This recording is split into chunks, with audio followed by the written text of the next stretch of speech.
Welcome back, sci-fi fans, to another episode of the Science Fictionary Podcast. I'm Andrew. I'm here with Marisha, and joining us, one of our very favorite guests here on the Science Fictionary is Ro from the Scarif Scuttlebutt Yay. Podcast.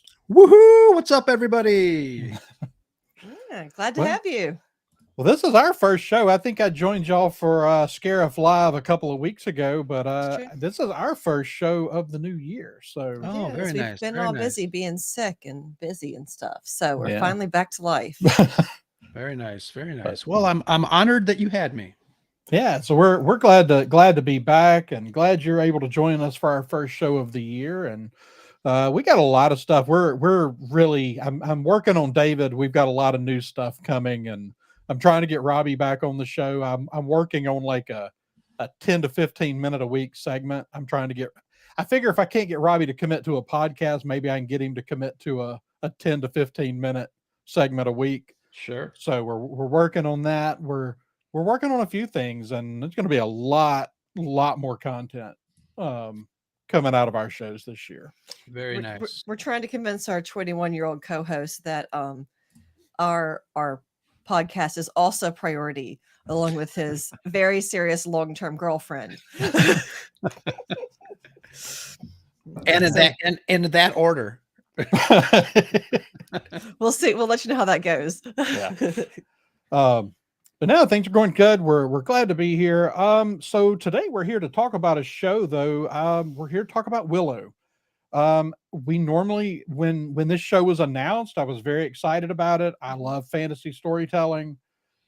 We really approached this in a way. We intended to do weekly shows about Willow, and we got through the first two, and I just kind of went, I think we're gonna play this one by ear.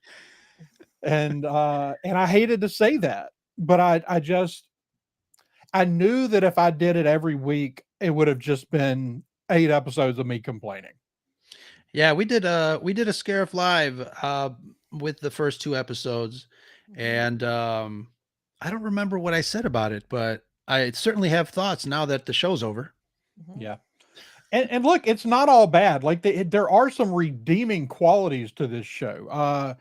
And we're going to get into those things, but things like set design and I mean, the overall look of it is fantastic. It's one It's of the beautiful. The prettiest shots are fantasy shows pretty. ever put on TV. But you know, there are enough other things, pretty don't make it good. Right. And Yeah. so let's just kind of get in, just kind of your initial thoughts, episodes 1 through 8, the season as a whole. Ro, what are your just kind of initial thoughts on the show? Well, I was like you. I was very excited when the show was announced. I love Willow the movie. I love the characters, the actors, Val Kilmer, Sorsha, Willow, obviously, the entire story, of the movie. So I was very excited and was waiting with bated breath for Disney to announce a series on Willow, because Willow has always been kind of a favorite movie of mine. And yeah, so I was very excited. The first 2 episodes it was 2 episodes that dropped at once, right? Mm-hmm. Yeah. I think after watching those 2 episodes, I was still kind of excited. I'm like, okay, cool. Let's see what happens. As it went on, I think each episode kind of put me in a more of a funk every episode. I was, this is the perfect example of liking characters and actors that are in a show, but nothing much more than that. I think for me, the writing was super on the low end. But like I said, I mean, I loved the actors. They seem charismatic and charming. It's just that the scripting, the dialogue was just really bad. I agree. Yeah, I think writing is certainly the weak point in this show in a number of areas, like not just the story. I think there's a good story hidden in here, but it's sort of overshadowed by poor writing. it's like somebody that's really bad at telling a story telling you what should be a good story and they just can't quite put it together in the right order. And I think I don't know what caused it. I think that it was a little too written by committee kind of thing is kind of the impression I'm getting. Mhm. I thought it was all John Kasdan. I looked deeper. There's a whole bunch of writers on this thing.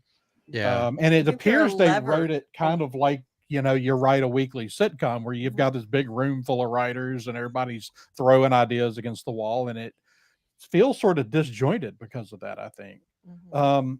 I think there are some ways that it feels like, you know, when you do a comedy show, I always kind of, The Office is a good example. The Office is basically a 30-minute weekly show, but it's a 30-minute show of sketches, of like 5 or 6 sketches across that 30-minute gap that all kind of swing in one arc. They all kind of end in the same place. But that doesn't work in something that's supposed to be a narrative show where you should have a story being told and you're moving from thing to thing and it starts to feel like each scene is kind of its own little sketch. And um you know, it's just kind of all over the place because of that. Marisha, what are your initial thoughts on the show? So the trailer was amazing. It That was. first trailer was awesome. I was like, looky there, they've done the thing. They've taken kind of this kind of campy fantasy and they're really going to elevate it. In the first 2 episodes, it was like, okay, we'll keep going. We'll see. And it just every week, it was just less. I was less enthusiastic about it until we Yeah. got down to the end. And then I was like, well, now if the whole show had been that, then I would have not gotten bored with it, 5 episodes in. Yeah. You know? Yeah. I mean, I again, I think there's a really fun fantasy story lost in the weeds somewhere here, Mhm. but Sure. it doesn't show up on screen for a variety of reasons. I like a lot of the actors. Yeah. And let's just kind of for a minute just kind of go character by character. The character that really just rubbed me the wrong way the whole show, or at least till the last 2 episodes, was Kit. Kit is mean, obnoxious, Vindictive, vindictive. spoiled. Yeah, she's just a spoiled brat through the first 6 episodes. And then all of a sudden we get to the end. For the record, before I say anything else, if you're watching this, this is going to be spoiler filled here Yeah. because but this character, you get to the last episode when Borman puts the cuirass on her and says, look, this was supposed to be you all along. Like, you know, Matt Mardigan had told him as much whenever their last conversation was, you know, that his child would bear this burden, would bear this role. And you know, so you get this cool thing where Boorman has this realization, hey, this isn't actually my story. I'm not the center of this story. And she's the one that's supposed to wear this cuirass and this kind of chosen one. But a lot of times when you do a chosen one character, they're characters that are likable, and maybe they're not even, you know, the opposite of arrogant. They're humble, and they're willing to sacrifice. And this character's everything the opposite of that. And so when you have this moment where he goes, "You're the chosen one," and it feels totally unearned. Yeah, yeah. And I was going to say it didn't bother me as much because I realized that early on this is who she was and there should have been a period of growth. But you're right. It doesn't seem like there was a buffer between what Mhm. she used to be and what she earned to become the chosen one, as you say.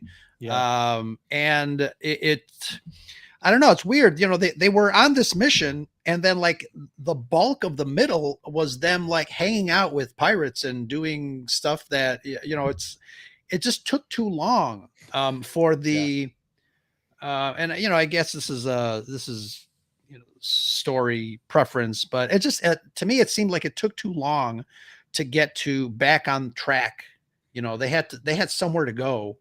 Mhm. But like that middle part was like, what's going on here? Mhm. Why is everybody just sitting around? Yeah. Yeah, there were several points where, but I think it kind of felt that way to me the whole time. It was like the transitions from moment to moment didn't feel linear in some Mhm. way. It just felt like you were jumping from thing to thing. So when you transition from one scene to the next, it was like, how did we get here? Like, Mhm. or why did we get here? Right. And there's very little sense to the progression of the story from place to place and moment to moment. Mhm. But I do, like I said, we get this kit at the end that is noble and heroic and all the things that you wanted her to be, but because the moment is unearned, it falls flat. Yeah. And so I hate that. I hate that for the character, and I think it's an interest. I chose to start with her because I do think that she carries herself well on screen. She's charismatic. She's enthusiastic, but those can lead to two different things. I mean, you can be a very charismatic character that's either very likable or very unlikable, and for three-quarters of this show, she falls in the very unlikable category because of the way her charisma is coming across. And that's not the actress's fault. That's the writer's fault Exactly. and Yeah. the director's fault. Sure. But that character, I agree, Joker Voice. The character is very insufferable pretty much throughout. But so you get this character at the end that you go, that's cool. I love this use of these tropes that we finally. Mhm. So the last two episodes is where it finally feels like it committed to being high fantasy to me. Mhm. Yeah. It feels like somebody flipped a switch and it suddenly became a high fantasy show, where before it was a fantasy show that kept trying to not be. It was kind of like CW tries fantasy I and was going to But say fails. that. Yeah, that middle part was like total CW, Mhm. lame dialogue, I'm a bad situation scenarios, and it's like, yeah. where are we going with this? I mean, if you look at some of the better CW shows like Green Arrow and Flash, especially in their first couple of seasons, like to call this a CW show is offensive to CW Yeah, shows. but CW show does some real twaddle. Yeah. Right. Um, But the you're right. It's the dialogue and stuff is just it's so bad it just drags it down, and it's the non-committal nature in which they did some of the dialogue too, where these very anachronistic things we did, like the way people talk, like in the original, I mean, of course you had Val Kilmer, but everybody else is pretty much British accents, and you get this Right. very medieval feel, mhm. but that's totally lost in this one. Like Mhm. like the every time you get these very modern American teenager accents, Mhm. it's like, yeah, this is not like I'm having trouble buying this as the same thing as a Right. continuation of Willow. And That's one of the things that threw me off completely. That and the choice of music. Yes. Yes. the anachronistic use of music, That it last episode, I was like, well why are we singing about microwaves and refrigerators? Like, it literally, that was the poorest choice of all of them. It's like absolutely. you get to the end and it's like there are all, if you wanted to stick with the theme of using more classic rock and some metal stuff, like there were a lot better choices than that song. It's like, at least if you're going to use that song, don't have the lyrics in it. Like Yeah. but yeah, it's like I feel like every time you were kind of getting immersed, trying to get immersed in this fantasy world, and then you're ripped out of it by this like modern rock music. Mhm. And especially at the end where I felt like they finally committed to the fantasy storytelling. Right. And then you get that song and it's like Ugh. you just ripped me out of Yeah. this like one moment of this show that I've really enjoyed so far, and you Mhm. just ripped me right out of the moment. Did they even watch the original Willow? I don't think so. One of the writers actually was a writer. One of the writers on the show was a writer on the original Willow.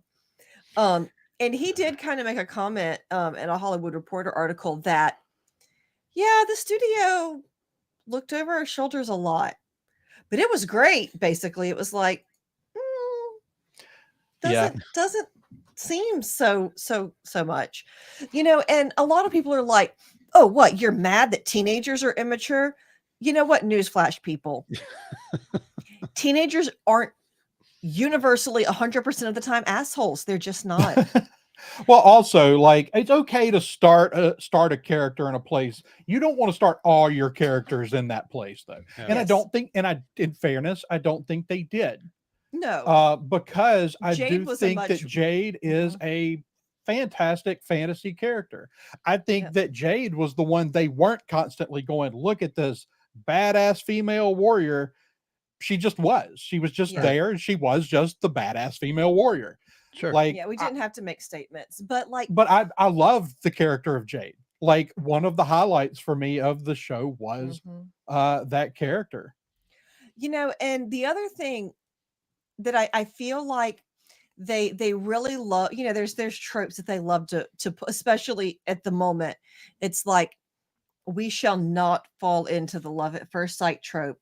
And if we act like we're going to use it, they're totally not going to, because we're like pointedly not doing that. So as soon as we're going off to find my love that I just met, it's like, well, they're totally not going with that, which did not make sense for the story. Like, for her to get there and be like, I decided I'm not that into you. It's like, this doesn't work. Right, but it's not even the story point. Like, the story point of her having this moment of clarity and going, no, this is not what I want, is fine. It's absolutely fine. But it's the dialogue. This is the first dialogue I've ever watched in a fantasy movie that made George Lucas look like Shakespeare. Like, George Lucas has always thought he was Shakespeare, and like, he might be now. I don't know. But I like the character of Kit. I mean, not Kit, of Jade. Mhm. The character, I think the character that I liked the best in the show overall was Borman. Yeah. Yeah, And he got a little boorish there. Well, so There Borman, for a by minute. the end, like, at some point, I just looked at Marisha and said, I wish he would quit doing a Jack Sparrow shtick. Yeah, and it got progressively worse.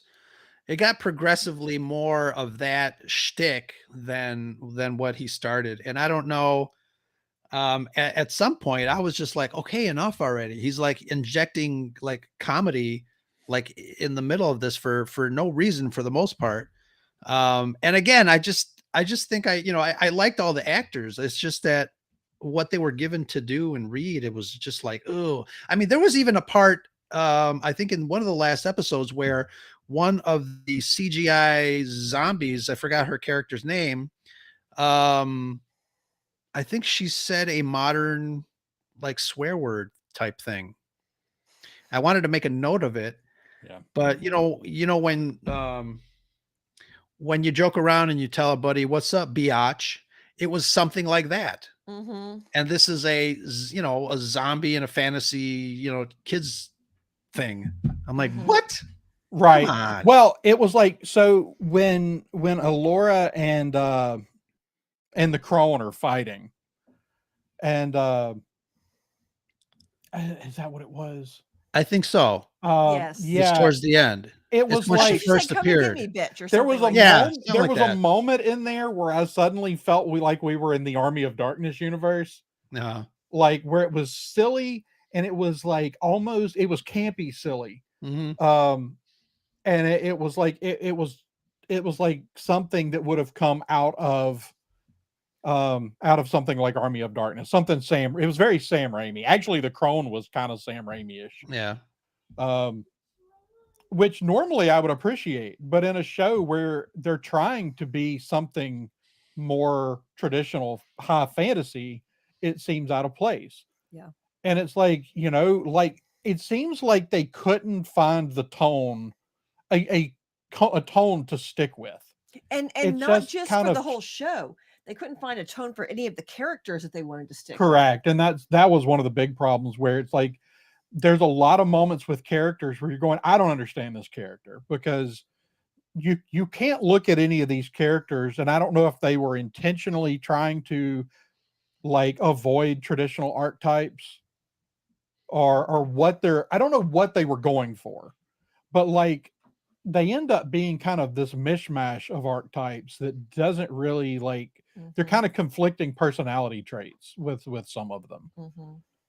Yeah, Um, that's the one thing that George Lucas did well. I mean, he took the archetypes and just pretty much didn't deviate from their original like lore. I yeah, mean, the Dark Father, the Son, But right. we have it to was. subvert Well, expectations. and that's Oh, the that's thing. right. There's this new thing where everybody wants to take it and stand it on its head and surprise you with something different. And It's not it's surprising like, but the anymore. truth is, what George Lucas understood was that these archetypes and these storytelling tropes that he used had worked for thousands of years. Right.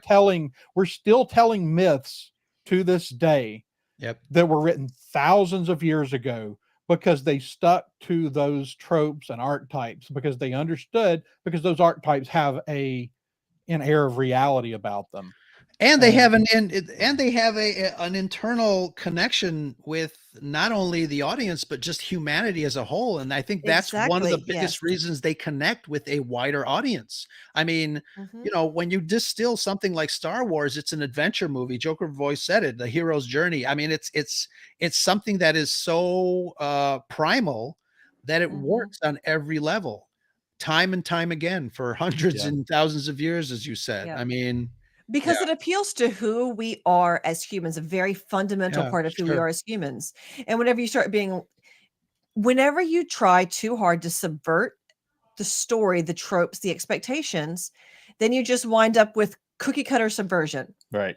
Well, and these stories, the hero's journey and these other archetypes, they work because they inspire. Mhm. Right. But because of the way they treated the archetypes in this show, there's no characters that are really all that inspiring.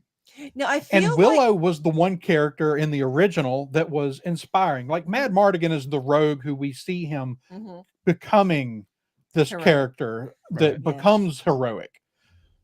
And but Willow was always this humble hero, and it just killed me. I almost didn't want to turn the show back on when I saw the interview with Warwick Davis, where he was talking about where he drew his inspiration for the character for this show from, which was the last Jedi, Luke Skywalker.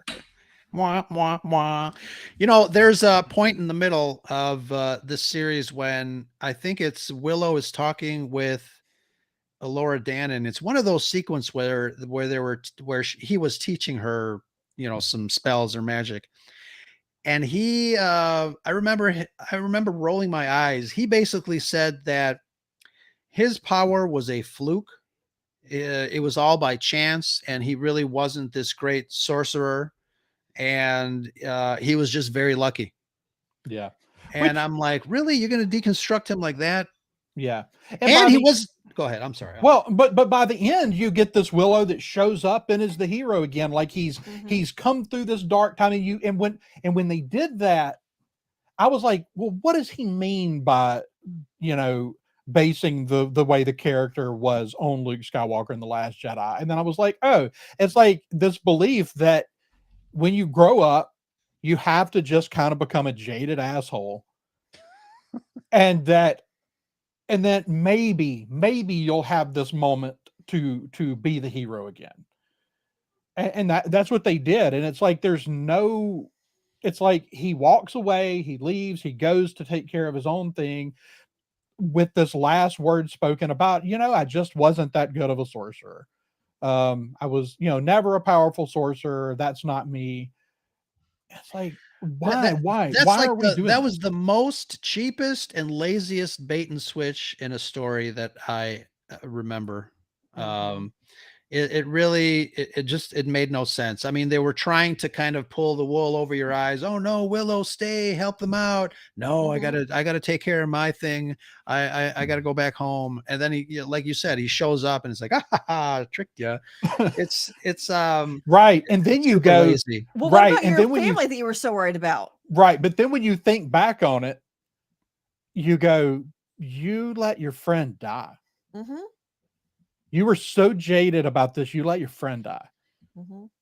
Luke. Like, right. It's like, I don't know. I think it's awfully tone deaf to, like, I know there are people that like that Mark Hamill performance in that version of Luke Skywalker. I'll say it again. Mark Hamill didn't like that version of the character his own self. And Oh, but he's he changed his mind, Andrew. He changed yeah, his mind. no, he just played ball for the paycheck. Um, that's the thing. Everybody said, "Oh no, he changed his mind," and no, he didn't. He just kind of basically talked his way around what he had said previously. Right. And it's like, you know, I think you took a beloved character just like they did with Luke, and you cheapened it. You Mm-hmm. kind of broke it and made him this. Um, had him the character just he feels worthless. He feels like he never actually accomplished anything. It's like Mm-hmm. you saved the world, man. Like, Yeah. After a while, I forgot Willow was in it because he just disappeared, and they yeah, really concentrated on some of the other characters. Mm-hmm. And I wished Willow was more of a influencing character Mm-hmm. in his own series.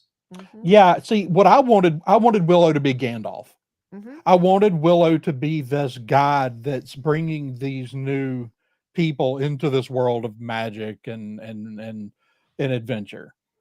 Yeah. I wanted him to be less the Last Jedi, Luke Skywalker, and more Gandalf. Yeah. What is it about modern storytellers here in this studio that continue to deconstruct legacy characters in order for them to be, I don't know, redeemed in a way that they probably don't need? I mean, If they just hadn't made them such jackasses to start with, yeah, and they're in the middle, you know, there's all. I mean, there's always been kind of the a cult of youth in Hollywood, right? That's always been there's the allure of the young and beautiful. But that was kind of part of the point of Willow, was that it's not just about people who look like supermodels who can be great, right? So you have this tiny farmer who's very ordinary and doing extraordinary things, and not someone who's out looking for heroism. He's already married and got a family. Like, he's just sort of being a very normal person. And so we totally in and so then we totally decide in our follow-up series to cheapen all of our legacy characters, paint them all in a bad light, and be like, hey, look at these teenagers. It became a show totally about young, beautiful people doing angsty things. Like, yeah, that was the entire show, was young, pretty people and their angst. yeah. Their angst about, maybe he didn't really love me. And do I really want to be with her? Do I like, No, I mean it became very soap opera. like that? It was one of the real things about Willow that was unusual, was it wasn't about young, beautiful people being angsty. Right. Yeah. And so we just decided to make, like I said, make all of our legacy characters problematic on Right. some level. Well, yeah, I mean, let's go back. I mean, we talked about, because I'm thinking that, we talked about that before, but we talked about that on the Scare of Scuttlebutt. I remember when I was on that show with y'all, when y'all talked about the first 2 episodes, and we talked about Sorsha. Mm-hmm. And it's like, Sorsha's character makes no sense in the beginning of this She show. comes off looking a little better by the end, because you find out that she realized that Willow thought that she was going to have to die, and he didn't want that for her. So that's why she kind of. But was that her at the end? I thought it was just like a figment. Yeah, see, I don't On the think altar. I don't That think was- any of that's necessarily real. I Mm. don't know what, and that's another problem, is like, I don't know what was real and what wasn't there. Yeah. If that was real, if that was her, we can only assume she's dead. And was Eric actually there for that whole wedding thing, or is that all a projection? No, Like- I think You Eric think was that there. he was but- really there? It was um, all just. Well, when the vision clears, only the people that we saw physically go there are still there. Okay. So this is all some sort of vision that they're Mhm. seeing. So I don't think that's actually Sorsha. I think it's this thing that's playing inside of their heads. Mhm. But that does track though, But that it does. that But for because you find Sorsha, out that all these things were kind of going on that Willow was. right. But it's like you go through the whole first movie and it's like we have to protect this child because it's literally the only way to save the world. Mhm. This child has to grow up and fulfill a purpose. Mhm. And then Sorsha's like, "Oh no, we will find another way." It's like, come on now. Like it's like This is what the would be way. one thing to have Sorsha trying to find a way to protect her, Mhm. but to just say, "Oh no, we're just going to find another way to do this," is it's just it doesn't track with the original story. Mhm. Like they were committed to this legend. Mhm. Right. So, I don't know, but let's talk. Let's see what other characters we need to talk about. What is Tony Revolori's character's name? Graydon. Graydon. What did y'all think about the Graydon character? I think he was one of the better characters. Um, they I think didn't he give us a had lot of better. answers about him though. I think he had better high moments than low. Than I think he had more high moments than low moments. Certainly Yeah. more than other characters did. Yeah. But like what was the deal with the whole throwing his brother out of the tree when he was a kid? Like they never gave us he was like and he was just randomly possessed then and he's randomly possessed now and it's like but why? They gave you they just didn't even touch it. There Well, was there are a no lot of things. This is Yeah, it seems like there were a couple of things that they didn't go back to. it was like, okay, here we go. This is, this will be an important story point going on. And it was like, and nothing. Yeah. That's a general problem with and that's one of the things we're going to talk about here in a minute is just kind of the general, um, Lack of follow through. well, not the lack of follow through, but the story, the The overall planning of an 8 episode series, maybe? right, and just kind of the lore that they're building. Right. It doesn't make none of it makes sense. I saw Joker make a comment about the way magic works in this universe. Well, we never really established. Of course, I will say the original never really established much about the way magic works either. But you do have to have some consistency in the way things work. Mm-hmm. But I think the thing that bothered me there's two things that bother me about Graydon's character. Well, counting the not knowing like what was with this other story about him killing his brother. But like it's like we get to episode 7, it's like, oh yeah, I can do magic now. Yeah. Like it's like we always knew that he was going to be like they told us before we knew before the show even started that he was going to be a wizard. Mm-hmm. But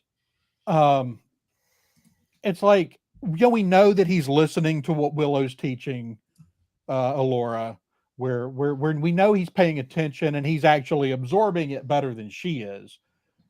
But like we don't get any buildup, we don't get any real indication that he's actually attempting these things on his own. It's just like all of a sudden, it's just like, oh yeah, by the way, I do magic now. That's how I felt when I must not have been paying attention because I posted this question a couple of weeks ago regarding the change of her the color of her hair. I'm like, wow, when did her hair turn back to Yes. red?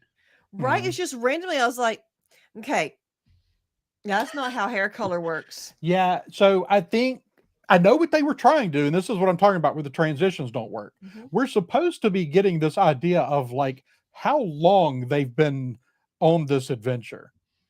But Then why hair is it doesn't not like change all at once. right? Well, it's not dyed. It was something in her food, so maybe it would. I don't know, but it's still Was like something in her food? I think that's what they told us, wasn't it? No, they were dyeing her hair. Like with Somebody, I- well, when I posted the question, they said that it was explained somewhere in there that the more she got comfortable with magic, the more her regular appearance came back. That Okay. I don't and remember. See, I don't remember that at all. I don't remember that at all either. Because one day she's blonde, and then the next episode she's red. I didn't Mhm. get it. Yeah. But people swore. Maybe we missed like 2 episodes in between somewhere. Oh, ugh. I Yeah. hope not. So here's the sorts of things that have really kind of irked me about this show. Like I'm a big Tolkien fan. I will always hold Lord of the Rings up as the measuring stick by which all fantasy is measured. What makes Lord of the Rings special is its attention to detail and its lore building, the depth of lore. Mm-hmm.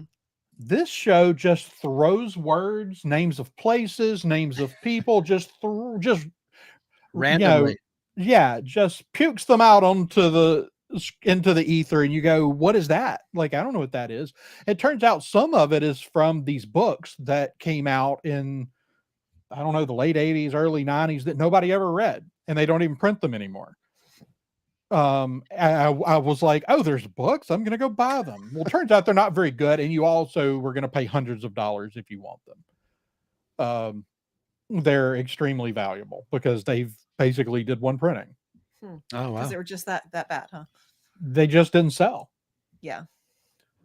And it is an odd choice. I mean, Willow has a great Willow has a really great, wow, I just totally blanked. Anyway, I'll come back to that in a minute. Okay, but it's also on Graydon, y'all, he was such a wuss there at the beginning. He was. Like, he wasn't even just, it's like, nobody believes that you have been groomed even for the last 3 months to lead a kingdom. Like, Yeah. he had no bearing of somebody who has been trained for anything, much less rule. Yeah. Well, that's one of the things you get, like when you do stories with like fantasy with like medieval tropes, like you get a couple of different things. You either get the kid that's being raised to be leader and he's 15 years old and he's out leading armies, or you get the spoiled kid hiding in the tower. And I Right. think they chose to go with the spoiled kid hiding in the tower. For among other reasons, they don't do, they sort of don't do real strong male characters at Lucasfilm right now. But not entirely. I mean, I would say there are some, but it's like for whatever reason, they just chose to have him be kind of a wimp. And that was the thing. Like, he was kind of a wimp, and you kind of got the same impression from Eric as well, that he's not a particularly tough individual. We didn't get anything from him. We get the first scene with him where he's kidnapped, where he's just trying to be Romeo over here. Then we get the end where, maybe because he's possessed, but I mean, he's a pretty serious swordsman by the time we see him pick up a blade. Yeah. And they did do a good job with choreography in that last fight. The stunt doubles did a great job with the sword fights in the finale. Yeah, the rest of them though seemed very slow and and deliberately careful. I don't know. Yeah, no, some of them were too slow, and they did a lot of them in slow motion. They did the Kit and Jade fight where they're training. They did that fight in slow motion in episode 7 or 6, whichever episode that was.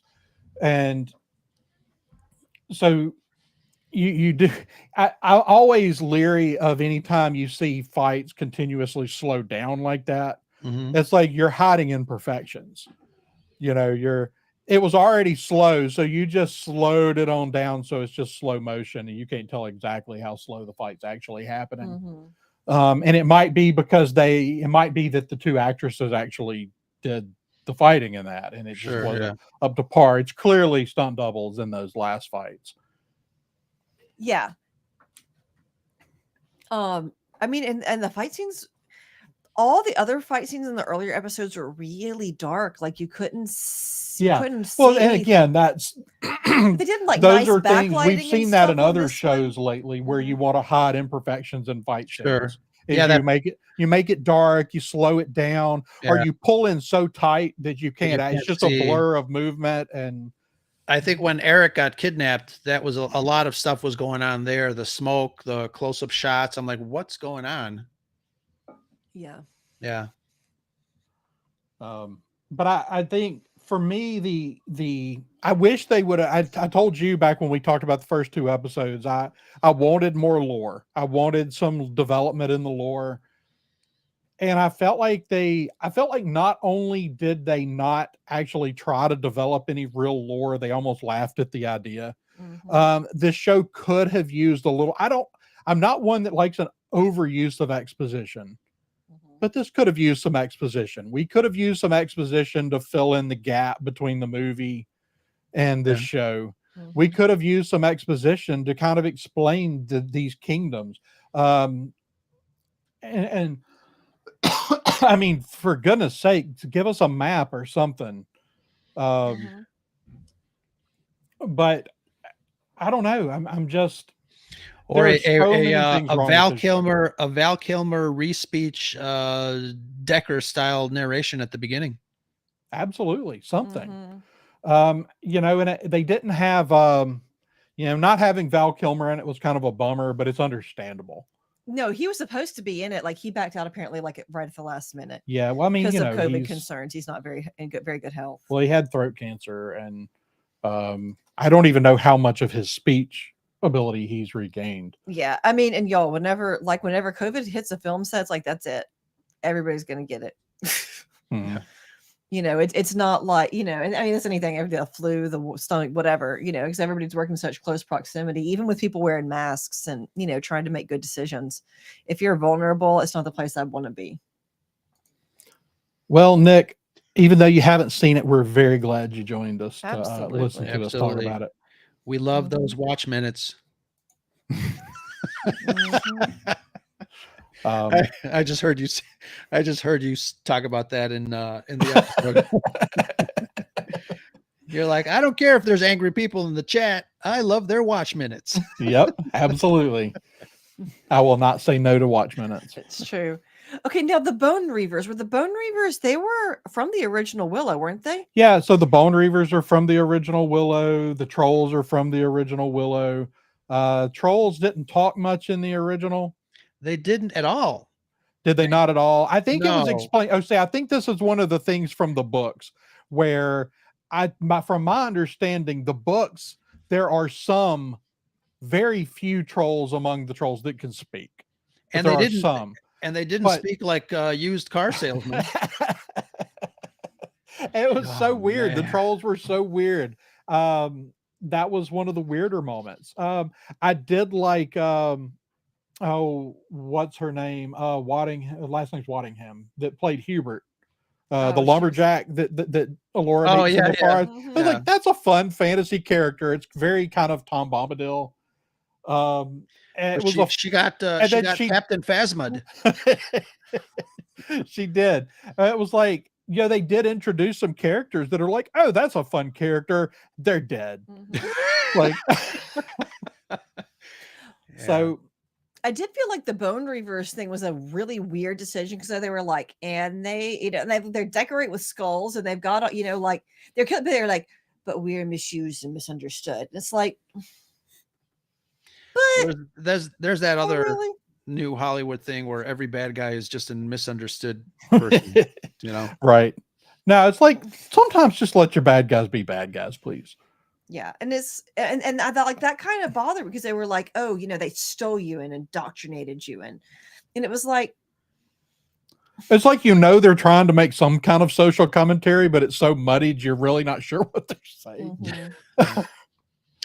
Did I catch that right? Was Chewbacca actor Junus, was that the big guy with the head cage? Yeah, it was Junus Suetamo.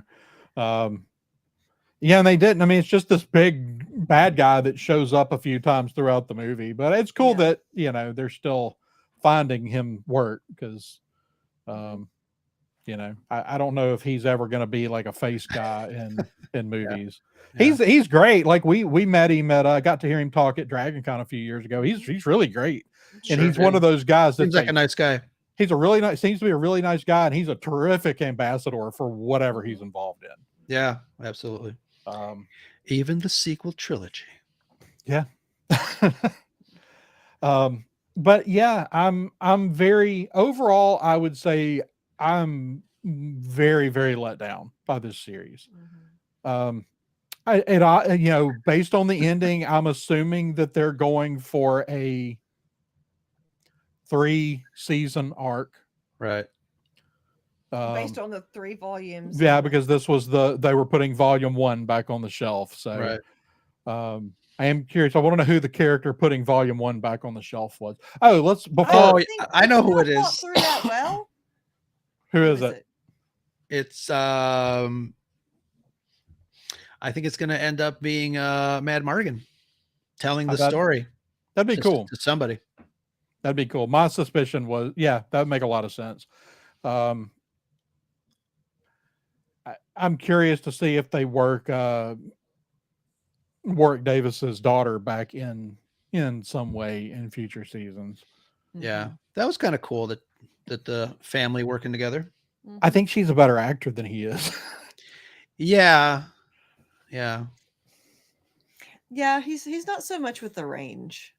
Yeah. Mhm. But I the thing is, and that's the thing, I don't feel like they necessarily leaned into what he's best at as an actor. Which is kind of being, but here's the thing, they tried to do snarky humor. Because everybody feels like they have to do snarky humor now. Right. That's part of the Marvel effect. I get it. Everybody wants to capitalize on that, but like, that snark in the MCU, it started with Jon Favreau. Mhm. And then you had Joss Whedon, who before he totally went off the deep end was pretty good at writing snark. But then you basically have everybody else trying to write snark like those guys, and it just, not everybody can write that kind of stuff. Right. Yeah. And it's not necessary every 3 minutes. Yeah. Well, and that's, I didn't particularly like the second Guardians of the Galaxy movie because the jokes weren't working. They were trying to be snarky, and but that's also James Gunn is very, very like that. But I don't feel like they were landing. Yeah. So I don't know, but I think, again, I'm very disappointed. I do think that there were some good story buried under the bad parts. Yeah. But unfortunately it's done. Like, and I don't know if they'll get a second season at this point. And I don't know what I expect a second season to look like. And look, there are people that love this show. I'd love to know what their reasons are. I've yet to listen to a video where I've heard really good reasons for liking it. The biggest reasons I see online is, oh, it's a fun adventure. And I guess if you're just not indoctrinated into fantasy at all, then maybe. But like, yeah, I think if you step away from it and you just look at it from a surface level, then if you're just sitting down and kind of mindlessly watching it, sure, it's an adventure. But is it though? It's a very adventure. It's a very shallow. But it does. There's not much adventuring. There's lots of people just being angsty. Yeah. I mean that, and honestly, that's my thing. It's like if we're just going to do exciting things every episode, okay, great, but we don't. We stand here and we yell at a seed for an entire episode, and then you yell at a fish. Yep.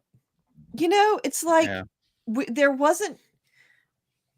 We could have really just done 4 episodes and gotten most of the adventure in the whole show. Yeah, that middle part just seemed like it just dragged on forever and it got progressively worse. Yeah. So before we run out of time real quick, because I do see, I see Joker Voices commented that there's nothing redeemable about it. And I don't think that what we're going to talk about here necessarily redeems it, but the people that did it certainly deserve the praise. The set design, the costume design is all beautiful.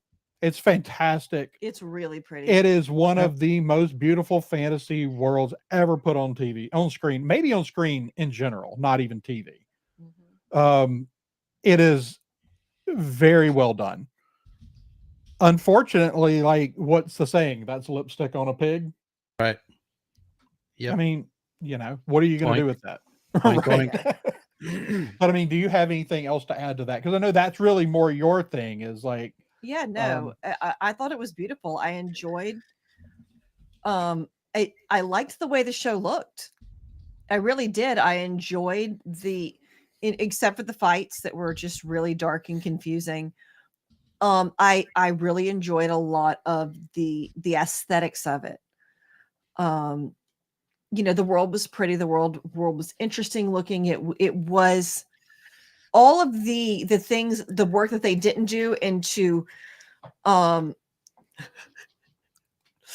the work that they didn't put into establishing a cohesive world as far as lore went. They did a nice job with, all the stuff, the pretty stuff. No, I thought the sets, I don't think there's any way you could look at the sets and say they didn't elevate what was done in the movie. Sure. Yeah. Yeah. I think they elevated the sets to something very special, and it's a shame what they did with them. Mhm. I think the costumes, and I'm not, Joker. There was some denim, there was some stuff there. I'm not saying it was like Denim has actually been 100%. around a really long time. It- Indigo is one of the oldest Yeah. dyes in the world. Denim has been around. What, for a what very we long say, time. that's denim. Like people have been wearing that since like the Romans. So, that one, I could didn't bother me much. No, Now, I didn't jacket notice at it, the but end, I didn't love that jacket she was wearing in the last scene. It was a little, the shape of it was a little modern. I did agree with that. But I'm not saying like it's 100% perfect, but like Borman's costume looked good. Yeah. Willow's costume looked good. Yeah, all the that Tron stuff looked great. All that stuff was not problematic for me at all. It's just, I think it's the bare bones of it, the core story and the writing aspect that really, had my head scratching. Yeah. Mhm. Yeah. So, I mean, I know if you're watching this and you feel like we're just bagging on it, like we are, but if you loved it, I'm happy. Like, I'm always down for people liking things, but I will say, like, if you're looking for fantasy adventure, I mean, if you're looking for snarky fantasy adventure, go watch Hercules or Xena, or go watch, go watch The Princess Bride. There are. I feel like they wanted to be the Princess Bride. I agree. I think that that's what they wanted to be. the Princess Bride, but they wasn't. Did they even see The Princess Bride? There are. But we wanted to subvert all of our Princess Bride tropes. Right. Sure. Like, I say, I name Hercules and Xena kind of jokingly, but those are anachronistic fantasy sword and sandal fantasy adventures. And there are a lot of really good adventure episodes in that series over the years. And it's silly, and it's, like I said, it's anachronistic. Everybody just talks like today. And but it's the thing. They stuck to it. They made it a thing. They made it work. Right. And Hercules, the legendary journeys of Hercules is better than Willow season 1. Yeah. So, all right. Has anybody got any final thoughts before we wrap it up for the night? It's too bad. I mean, I was, like I said, I was very excited. It's too bad. Yeah. I was really excited. That first trailer, like, oh, cool. We got, Willow's back, et cetera, et cetera. But it turned out to be not so much. Yeah. Yeah. Marisha? No, that's pretty much, I really wanted to love it. In fact, there was something I was saying the other day. I was like, this is what I wanted Willow to be. I wanted it to really elevate the original, kind of, with the great, I mean, the things that they can do now with the effects, they really could have elevated it. And I mean, the creatures all looked great. Mm-hmm. They really elevated some of it the creatures. I want to know. I'm assuming that some of those creatures were done by the Creature Shop. If they weren't, it was a very good imitation of the Creature Shop's work. Mm-hmm. So I am curious to see who did some of that. And I think at the end of the day, like, this show might win some awards for its visuals, but it's not going to win anything for its acting or its story. or its story. And honestly, I feel like they were kind of relying on the fact that they were doing some things story-wise that they considered edgy to make people just overlook the things that were just bad about it. I feel like they were just kind of like, look, we have all these strong women, and look, we've got a homosexual couple, and look, I feel like they were really trying to lean into a lot of the kind of social things and make us forget that the story wasn't good. And it does discern, like, women don't need stories about strong women told in a bad way. That doesn't elevate, anybody. Yeah. Anybody. I'm going to So, address this real quick before I wrap up. So the studios under Disney are not liked by the VFX companies, and we are hearing some griping, not generally from the companies themselves, but the people doing the work. mhm, Look, maybe there aren't enough people working at these companies. That's the company's fault, not Disney's. It might be that there aren't enough people going into the field, or maybe Disney needs to branch out and start spreading out among more studios. mhm. But to say, oh, the companies don't like Disney giving them all this work, Disney's giving them too much work. Like, companies don't generally say too much work. Like, work is money. Like, theoretically, you're in this business to make money. So, yeah, maybe Disney is not managing the way they're spreading the work out well. Mhm. But I would say to these companies that are complaining about, oh, we're overworked, look at your bosses and demand they hire more people. Yeah. Yeah. Like, That's don't, that's that's one of the reasons unions exist yep. for Right. one. Absolutely, because 100% the film industry has always been one to take advantage of people if they can get away with it. But that's the thing, Right. Joker. Like, maybe they are overworked and overworked and underpaid. And what we're saying is that's not Disney's fault. That's the union's fault for these companies. Allowing it Or too. yeah, the companies are allowing it. It's not Disney's fault.